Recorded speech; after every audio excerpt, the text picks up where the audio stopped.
میں نے جو آپ کو بڑے بڑے حکمت کے موتی اور بڑے بڑے پھول آپ کو گنوائے ہیں، آیت الآیات، آیت البر، آیت الاختلاف، اور اب یہ ہے آیت الکرسی، توحید کے عظیم ترین خزانوں میں سے ہے۔ یہ سیدت و آیات القرآن، حضور نے فرمایا یہ تمام آیات قرآنی کی سردار ہے۔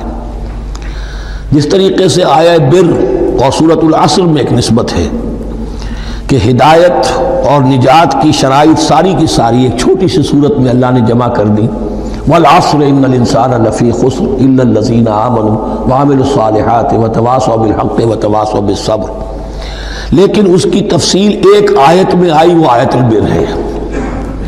چنانچہ جو منتخب نصاب ہم نے مرتب کیا ہے دعوت قرآن کے لیے، میں پہلا درس سورۃ العصر کا ہے اور دوسرا درس آیت البر کا ہے۔ جو نسبت سورۃ العصر میں ہے کہ وہ سورت ہے، یہ آیت ہے، لیکن اس آیت میں کئی سورتیں نکل سکتی ہیں حجم کے اعتبار سے سورۃ العصر کے برابر۔ یہی نسبت ہے سورہ اخلاص میں، 4 آیتیں، توحید کا عظیم ترین خزانہ، اور یہ آیت الکرسی، یہ آیت ہے سورہ اخلاص، اس میں 4 بن جائیں گی حجم کے اعتبار سے، لیکن اسے حضور نے ثلث قرآن قرار دیا ہے۔ توحید کے موضوع پر جامع ترین سورۃ الاخلاص، لیکن توحید اور خاص طور پر توحید فی الصفات کے موضوع پر عظیم ترین آیت یہ آیت الکرسی ہے۔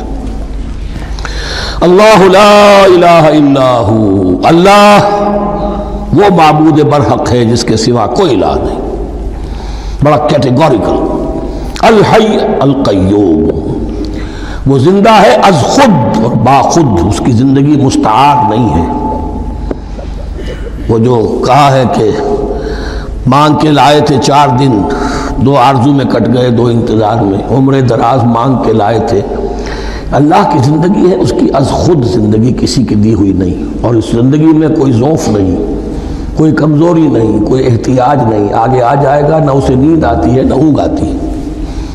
قیوم، خود اپنی جگہ وہ زندہ جاوید ہستی ہے، اور باقی ہر شے کا وجود اس کے حکم سے قائم ہے، کوئی شے قائم نہیں ہے بغیر اس کے اذن کے۔ تو گویا کہ احد اور الصمد، اللہ اپنی جگہ احد، لیکن باقی پوری کائنات کے لیے صمد ہے، جو سورہ اخلاص میں 2 الفاظ آئے ہیں، قل هو اللہ احد اللہ الصمد، اللہ حی ہے اور قیوم ہے۔ لا تأخذہ سنۃ ولا نوم، اس پر غالب نہیں ہو سکتی نہ نیند نہ اونگ۔ لہو ما فی السماوات و ما فی الارض، آسمان اور زمین میں جو کچھ ہے اسی کا ہے، ملکیت تامہ، ملکیت حقیقی اس کی ہے۔ من ذا الذی یشفع عندہ الا باذنہ، کون ہے وہ جو شفاعت کر سکے اس کے پاس مگر اس کی اجازت سے۔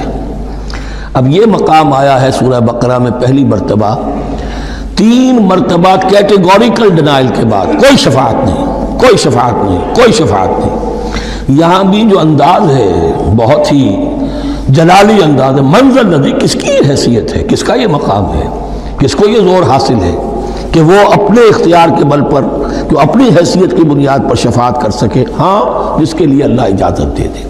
استثناء کے ساتھ شفاعت کا یہاں پر پہلی مرتبہ آیا، ورنہ سورہ بقرہ کے 6 رکوع کی دوسری آیت، وَاتَّقُوا يَوْمًا لَا تَجْزِي نَفْسٌ عَن نَفْسٍ شَيْئًا وَلَا يُقْبَلُ مِنْهَا شَفَاعَةٌ وَلَا يُؤْخَذُ مِنْهَا عَدْلٌ وَلَا هُمْ يُنصَرُونَ۔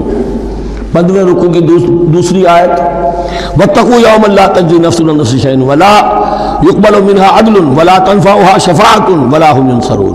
اور اب اس سے پہلے کی آیت میں آ چکا ہے وَلَا شَفَاعَةٌ، کوئی شفاعت مفید نہیں ہوگی، لیکن یہ کہ اس میں ایک استثناء ہے۔ اب یہ ذرا باریک مسئلہ ہے کہ شفاعت حقہ کیا ہے، شفاعت باطلہ کیا ہے، تو دورہ ترجمہ قرآن میں اتنی تفاصیل کے ساتھ بحث نہیں کی جا سکتی، وہ ایک علیحدہ موضوع ہے، حال ہی میں نے اس پر اپنے درس کاٹ کرا دیے ہیں۔ یعلم ما بین ایدیہم وما خلفہم، وہ جانتا ہے جو کچھ ان کے سامنے اور جو اس کو پیچھے ہے۔ عام طور پر دنیا میں ہم سفارش کرتے ہیں تو کہتے ہیں کہ بھئی میں جانتا ہوں اس شخص کو بہتر، اصل میں جیسا کچھ یہ نظر آتا ہے ویسا نہیں ہے، یا جیسا کچھ فیکٹس آن دی فائل آ گئے ہیں وہ بڑے ہی ڈیسیونگ ہے، اصل حقائق کچھ اور ہیں اس کیس کے، وہ میں آپ کو بتاتا ہوں۔ یہ بات اللہ کے سامنے کون کہہ سکتا ہے، جبکہ اللہ تو جانتا ہے جو کچھ ان کے سامنے اور جو کچھ ان کے پیچھے ہے، اور ان کا حال یہ وَلَا يُحِيطُونَ بِشَيْءٍ مِّنْ عِلْمِهِ إِلَّا بِمَا شَاءَ، اور وہ احاطہ کر ہی نہیں سکتے اللہ کے علم سے کسی شے کا سوائے اس کے جو اللہ چاہے۔ باقی ہر ایک کے پاس علم جو ہے اللہ کا عطائی علم ہے، دیا ہوا علم ہے، محدود علم ہے، بڑے سے بڑا رسول ہو، بڑے سے بڑا ولی ہو، بڑے سے بڑا فرشتہ ہو۔ لا علم لنا الا ما علمتنا، ہم پڑھائیں چوتھے رکوع میں، تو کون کہہ سکتا ہے؟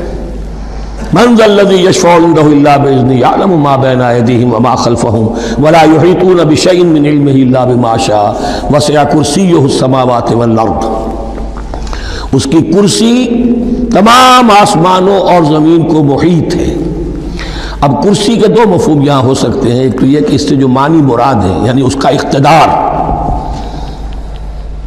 اس کی قدرت، اس کا جبر، اس کا اختیار، یہ اتھارٹی پوری کائنات کو۔